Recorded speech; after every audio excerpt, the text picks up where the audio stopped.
So this is what it's like to have a new hat again. I could get used to this. Oh, hi. A skeptical woman has dinner with a man who claims to be Jesus. Years later, her daughter meets a man with ties to her past. Are they worth watching?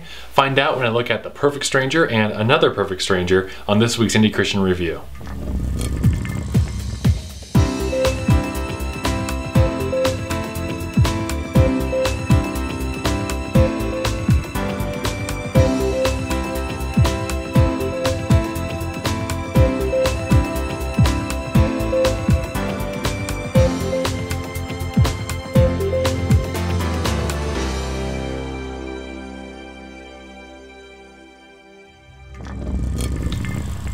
Now, I know that depicting Jesus in movies can be a pretty touchy subject for some people.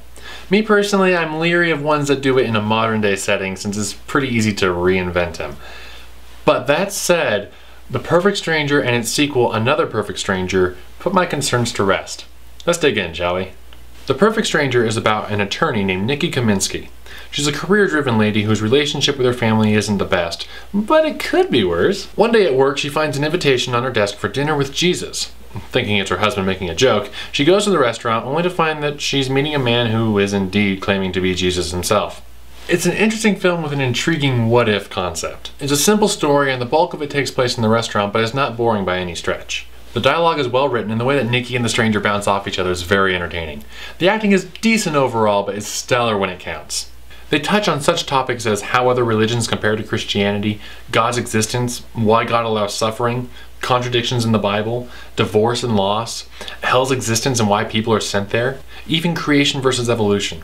It's by no means an exhaustive discourse on any of these, but it does provide some nice conversation starters to keep in the back of your mind for future use. Now, since 75% of the movie takes place in one room, it could be easy to lose your audience's attention. But the production team did a fantastic job of keeping things moving with excellent cinematography. It's got some good humorous spots and provides a moving story of a life-changing encounter with Christ. And now, 10 years later, the story continues. We start off with Nikki's daughter Sarah heading off for an interview at an art school. Let's just say she's got issues, not the least of which is the fact that she thinks her mother has now completely lost her mind.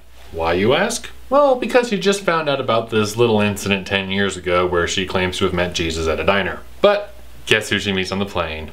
Now, despite this being the same premise as the first movie, I'm glad to see that it doesn't feel like it's the same movie. For the most part, but I'll get to that. Sarah is definitely a different character than her mother, with different issues, different objections, and a lot more emotional baggage that is slowly revealed throughout the movie. The conversation is much more personal, and it doesn't feel like a point-for-point theological debate like the last one did.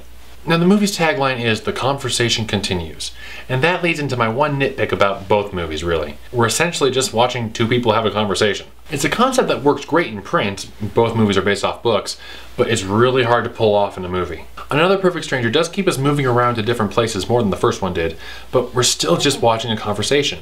A well-written, well-acted, thought-provoking conversation, but it's still a conversation. Don't get me wrong, it works in both of them, it really does, but it almost doesn't. Oh, and one more really tiny nitpick. When they're talking while the plane is in the air, how is half the plane not able to hear them? I mean, every time I've flown, you got to practically yell to be heard over the engines. It's a wonder they didn't have all of first class butting into their conversation. But that's a problem with all movies that have a scene inside an airplane. It's not their fault. I just flew recently, so it's a thing that came up. Like I said, it's really nitpicky. Overall, both of these movies are very well done, very thought-provoking, and I highly recommend them both. You can find out more about the Perfect Stranger series and purchase your own copies at perfectstrangermovie.com.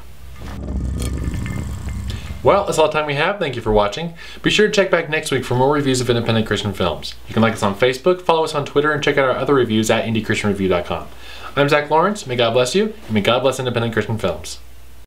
But the filmmakers did a great job of keeping the cinematography moving and engaging, and I am all over the place. This is not what I have in my script. The acting is pretty decent overall, but it's stellar in the parts where it's stellar when it counts. Or stellar at the critical parts, as it says in the script. Maybe I should follow what the script says.